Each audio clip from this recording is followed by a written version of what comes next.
ആദമേ നിന്റെ സന്തതികളിൽ നിന്നിട്ട് എല്ലാ 1000-ൽ നിന്ന് 999 പേരെ നരകത്തിലേക്കും ഒരാളെ സ്വർഗത്തിലേക്കും കൊണ്ടുപോയിക്കോ. ഇത് പറയാൻ വേണ്ടി വിളിച്ച വിളിയിലാണ് നിങ്ങൾ ഈ കേട്ട സംഭവം. മനസ്സിലായില്ലേ? അത് ബുഖാരിയിലും സംഭവം വഴിയാണ്, സഹീൽ ബുഖാരിയിലാണ്. അപ്പോൾ ശ്രദ്ധിക്കണം, ഞാനിവിടെ പറയാറുണ്ട്, നരകത്തിലേക്ക് പോകുന്നവർ 1099 പേരാണ്, സ്വർഗത്തിലേക്ക് പോകുന്നവർ 1001 പേരാണ്. നമുക്ക് ആ 1 പേരായി മാറണം. അതുകൊണ്ടാണ് ഈ മനക്കെട്ടുകൊണ്ട് പ്രയാസപ്പെട്ടുകൊണ്ട് നിങ്ങൾ ഈ ക്ലാസ്സിന് വരുന്നതും ഈ മനുഷ്യൻ ഈ ക്ലാസ്സിൽ ചർച്ചക്കെടുക്കുമ്പോൾ അധിക ഭാഗവും വിശ്വാസപരമായ കാര്യമാക്കി മാറ്റുന്നതും. കാരണം അള്ളാഹുവിന്റെ റസൂൽ പറഞ്ഞ ശൈലി നിങ്ങൾക്ക് മനപ്പാടമുണ്ടാവേണ്ടതാണ്. എന്ത്? നിങ്ങളുടെ ഉമ്മത്തുകളിൽ നിന്നിട്ട് പകുതി ഉമ്മത്തുകളെ നിങ്ങൾക്ക് സ്വർഗത്തിലേക്ക് വേണമെങ്കിൽ കൊണ്ടുപോകാം, അല്ലെങ്കിൽ നിങ്ങൾക്ക് ഞാൻ ഷഫാഅത്തിന്റെ അധികാരം തരാം, നിങ്ങൾക്ക് ഇഷ്ടമുള്ളത് സെലക്ട് ചെയ്യാം. റസൂൽ പറയുന്നു, ഇത് കേട്ടപ്പോൾ ഞാൻ പറഞ്ഞു, റബ്ബേ എനിക്ക് വേണ്ടത് ഷഫാഅത്തിനുള്ളതായ ചാൻസ് ആണ്. എന്തുകൊണ്ട്?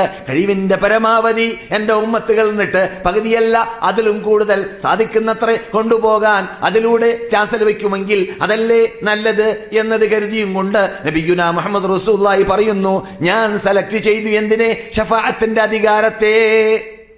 അതെ, ഷഫാഅത്തിന്റെ അധികാരത്തെ ഇത് സഹീഹ് മുസ്ലിം റിപ്പോർട്ട് ചെയ്യുന്ന ഹദീസാണ്, കഥകളൊന്നുമല്ല.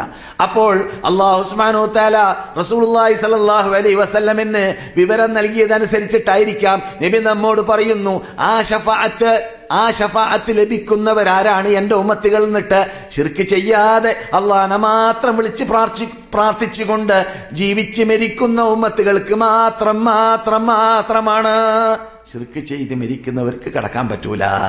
എന്തിൽ? ഷഫാഅത്തിൽ. അപ്പോൾ സ്വർഗത്തിലേക്കും കടക്കാൻ പറ്റൂല. അതുകൊണ്ടാണ് ഈ 999 പേര് നരകത്തിലും 1 പേര് മാത്രം സ്വർഗത്തിലുമാകുന്നത്.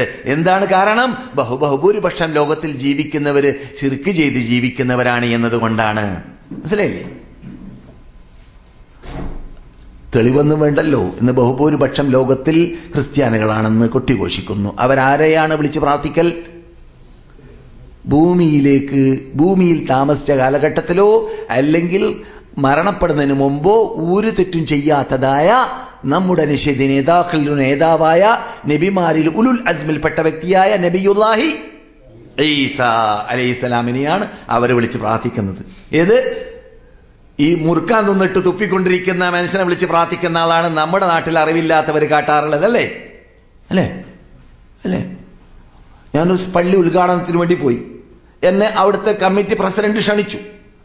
പോയപ്പോൾ ഞാൻ വഴിമധ്യ വെച്ചിട്ട് ചോദിച്ചു, ആരാണ് നിങ്ങൾ വിശിഷ്ട അതിഥിയായിട്ട് കൊണ്ടുവന്നിട്ടുള്ളത്? അപ്പോൾ ഒരു വലിയന്റെ പേര് പറഞ്ഞു. മിണ്ടിയില്ല. ഞാൻ മൗനം ദീക്ഷിച്ചു. പള്ളിയിലേക്കെത്തി, ഉദ്ഘാടനം ചെയ്യേണ്ട പള്ളിയിലേക്കെത്തി. ഖുതുബ ആദ്യത്തെ ജുമഅയാണ്. പള്ളിയിലേക്കെത്തിയപ്പോൾ പള്ളിയുടെ അകത്ത് ആളെ കാണാനില്ല. എനിക്ക് പരിചയമുള്ള ആൾക്കാരാണ് പള്ളിയുടെ അകത്ത്. ചോദിച്ചു, നിങ്ങൾ പറഞ്ഞ വലിയ എവിടെയെന്ന്? അവിടെ കാറിലിരിക്കുന്നുണ്ടെന്ന് പറഞ്ഞു.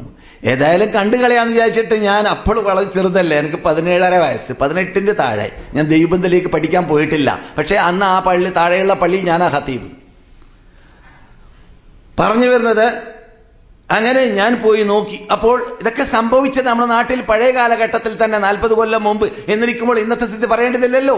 എന്തുകൊണ്ട്? റസൂൽ പറയുന്നു, ലാ യഅതി യൗമുൻ ഇല്ലാ വല്ലദീ ബഅദഹു ശർറും മിൻഹു. ഓരോ ദിവസം വിട്ട് കടക്കുമ്പോൾ മുമ്പത്തേതിനേക്കാൾ വെടക്കായ ദിവസമേ ബാക്കിൽ വരികയുള്ളൂ എന്ന് ജീവിതത്തിൽ കളവ് പറയാത്തവരും നമ്മുടെ മുമ്പിൽ അന്ധവിഷമങ്ങളുന്നവരുമായ നബിയുനാ മുഹമ്മദുർ റസൂലുള്ളാഹി. സഹീഹ് ബുഖാരിയുടെ ഹദീസാണ് നിങ്ങൾ കേട്ടത്. ഓരോ ദിവസം മടങ്ങി വരുമ്പോൾ മുമ്പത്തേതിനേക്കാളും വെടക്കാ വരിക. അപ്പോൾ പണ്ട് ഞാൻ കണ്ടത് ഇത്രയും ദയനീയകരമായ കാഴ്ചയാണെങ്കിൽ ഇപ്പോൾ പിന്നെ എന്തായിരിക്കും സ്ഥിതി എന്ന് പറഞ്ഞറിയിക്കേണ്ടതില്ല. പിന്നോട്ടല്ല പോകുന്നത്, മുന്നോട്ടല്ലല്ലോ. പറഞ്ഞു വരുന്നത്, അങ്ങനെ ഞാൻ അന്വേഷിച്ച് നടക്കാണ്, എവിടെയാണ് ഈ ഉദ്ഘാടനം ചെയ്യുന്ന ഒലിയും. അപ്പോൾ ഞാൻ കാറിൽ അദ്ദേഹത്തെ ഇരുന്ന് കണ്ടു. മുറുക്കാൻ തന്നിട്ട് ഇങ്ങനെ തുപ്പി. ഒരു ഭ്രാന്തനാണ് കേട്ടോ, ഭ്രാന്തനാണ്, ഒലിയൊന്നല്ല. മുറുക്കാൻ തന്നു ഇങ്ങനെ തുപ്പി ഇങ്ങനെ ഒലിക്കുകയാണ്. ഇങ്ങനെ തൊള്ളവണ്. അങ്ങനെ കാണുന്നവരൊക്കെ മുഖം നോക്കുമ്പോൾ ആ മനുഷ്യൻ കളിയാക്കും പോലെ തോന്നും. അങ്ങനെയുള്ളൊരു മനുഷ്യനെയാണ് കൊണ്ടുവന്നിട്ടുള്ളത്. എന്തിന്? പള്ളി ഉദ്ഘാടനം ചെയ്യാന്. മനസ്സിലായില്ലേ? ഇതാണ് നമ്മുടെ ഖൗമിന്റെ സ്ഥിതി.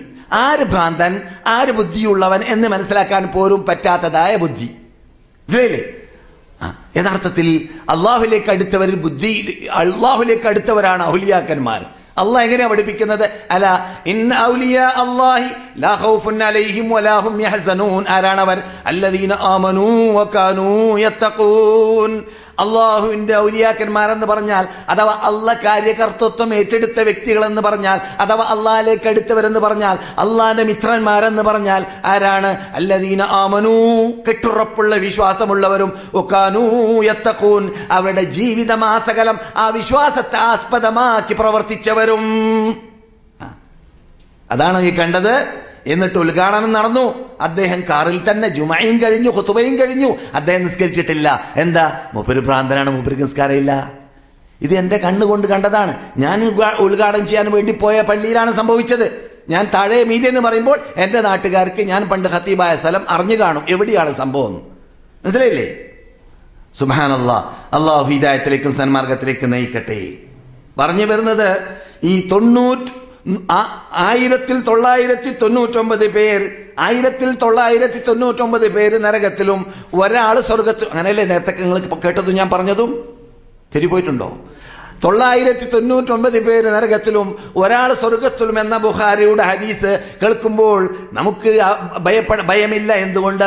ഇന്ന് ബഹുഭൂരിപക്ഷം ആരാണ് ലോകത്ത് ജീവിക്കുന്നവര്? ബഹുദൈവ വിശ്വാസികളാണ്, ബിംബാരാധകന്മാരാണ്.